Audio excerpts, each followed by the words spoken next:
You came here back in 2016, your freshman year, just a few hours from home. What was it like getting to have them at all of your college games? It's something that I always wanted, to play at a college level, coming out of high school and stuff like that. And so them just being there was just made everything better. In October of 2017, the Atkinson family made the trip up to Stillwater to watch the Bears play. And just before halftime, Mrs. Atkinson noticed pain in her breasts. I just kept noticing, oh, something's not right here. It just kept feeling heavy.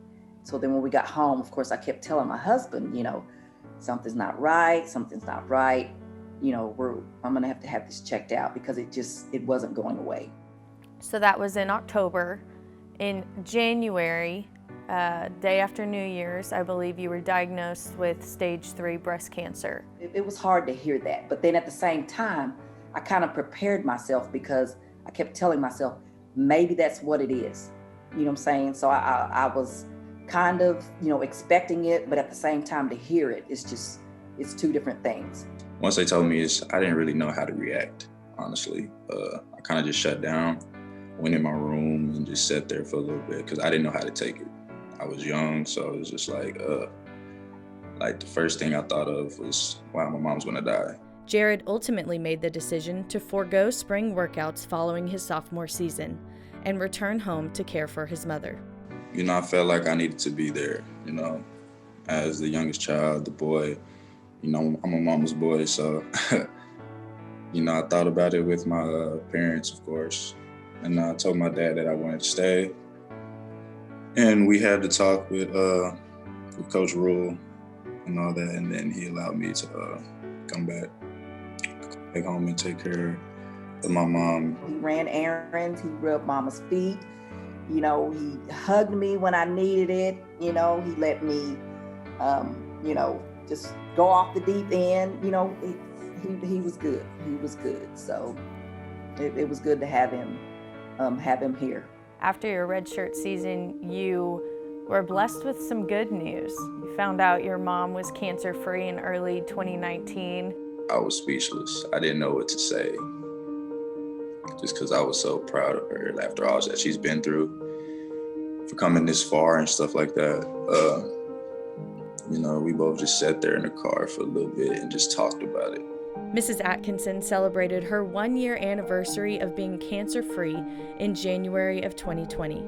But like everything else this year, that celebration was cut short. In March, she found out her cancer had returned, just as the COVID-19 pandemic began. Sometimes, I want to go home and see her, but I know I can't. So, I have to be safe myself. So I want her to be safe because I don't want to put her in any situations that she doesn't need to be in. It's been hard because, I want to see him more than, I have. It's a little scary at times, when I know that he's been around, the other players and other people and stuff. So it kind of makes me a little nervous, but I wish that I could hug him more.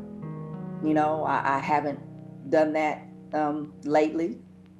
It's just been kind of like a lean in, okay, that's enough, kind of step back kind of thing. The 2020 season finally kicked off with a home game against Kansas. They came away with a big win, and fortunately there were 25% of fans in the stands, and your family, y'all were a few of the lucky ones that were able to be at the game.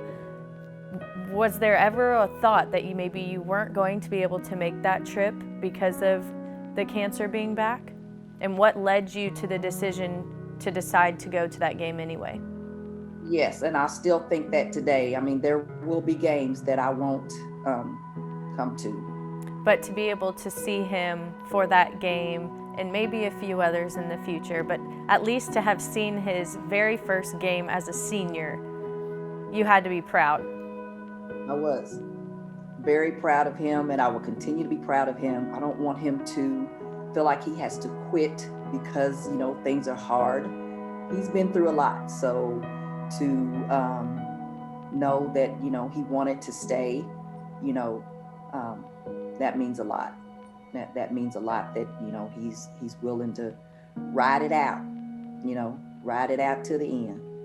She's always watched me, play growing up and playing. So I know, like, if I was to stop playing, like, she would be sad. And so I don't want to make her sad. So I continue to play, make her happy.